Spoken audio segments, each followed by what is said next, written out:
Well, here goes nothing.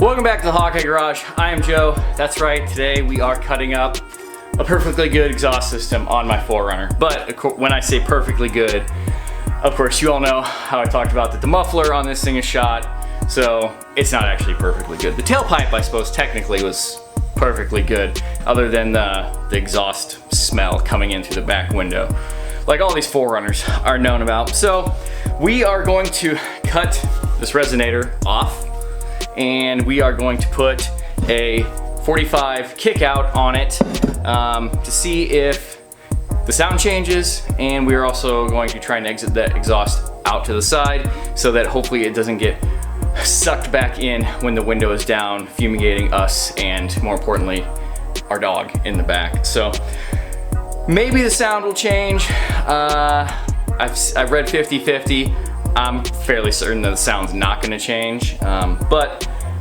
it'll definitely change after we put a different muffler on it in a different video. So let's go ahead and take a look and get started. All right, now that I got that cut off, basically the plan is I've got a couple 45-degree bends. This one's actually too small. This is a 2 1/4 inch outside diameter. I've got another one that's 2 1/4 inside diameter, which is basically the closest to what that tailpipe was. It's an aftermarket tailpipe. The size of yours may vary. You might want to check that. But essentially, so I've got a 45. I ended up cutting one end of it down, so there was like an inch, maybe 2 inches of true diameter before the bend. It's just going to depend on the look that you like and how you want it to, how far back you want the bend to be and how far you want it to stick it out. Anyway, so I've got that. I've sanded it down because this is zinc plated, aluminized, whatever, so that I can tack weld it where I want it in a couple places, and then either today or in the next few days after I decide I actually like the look of it, it's going to work, I'll pull that rear tailpipe section off and fully weld it, repaint it with some high temp paint, which I really can't recommend enough if you live in a place that uses salt or you have a winter, because no, it's not great, and you probably should hit it with some of that paint every year, but it will definitely help these galvanized pipes last longer on these aftermarket exhausts. If you don't have an $800 Magnaflow exhaust system, it will definitely help. So I've got to give that kind of a final tweak, make sure it's where I want it to be, and then I'll hit it with a couple tack welds. That's where I've decided to put it. From this angle, it looks like it's sticking out from the body way further than it actually is.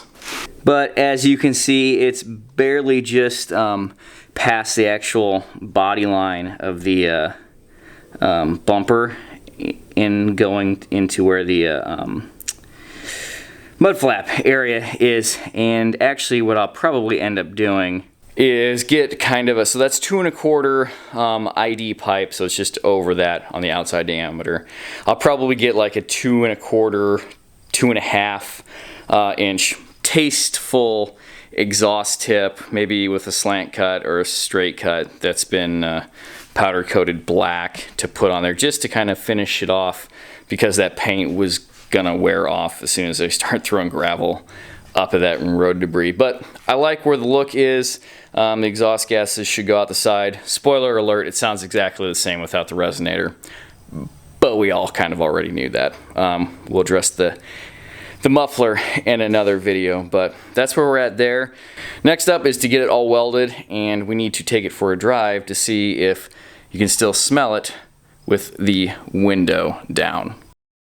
All right, status update. We just drove into town, and so far, with the back window down and the side exhaust, no fumes. So, you know, we've had up to 55 miles an hour, and then everything in between, stop and go traffic, side windows down, sunroof down, like different combinations. And hey kid, hi.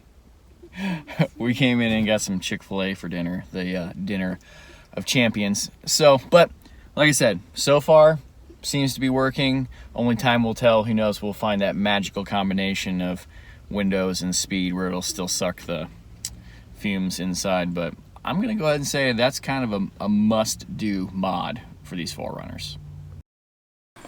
There we go. I also went ahead and added a clamp there. The tailpipe was supported already from the muffler hangers, because there's 2 hangers right at the very back of the muffler, but it's still, you know, it was jiggly. It just wasn't like falling off. And there was already a hole in the frame there that was threaded, so I just went ahead. It's an 8 by 1.25 bolt. Went ahead and stuck a stainless bolt in there with lock washer, few zinc plated washers in between it and the frame, just to kind of bump the distance out. And I just put a little bend on it with some wrenches and the vise to bolt it onto the tip there. And yeah, it worked out really well. Well, that pretty much wraps things up.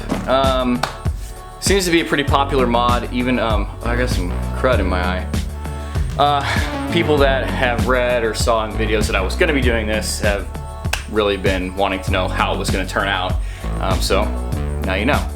Anyway, if you haven't subscribed to the channel already, please do that. Hit the subscribe button, give the video a thumbs up, hit the notifications, and basically what that does is send you a little alert on your computer or your phone that tells you there's a new video out every Sunday. So yeah, any comments, questions down below, feel free. I answer all of them.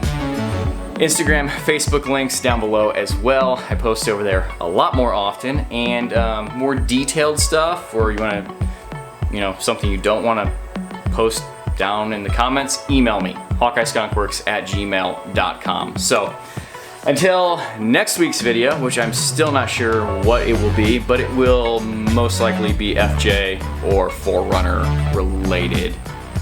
Ooh, maybe mountain bike related. So there's that. Anyway, thank you for watching. Take care. Goodbye.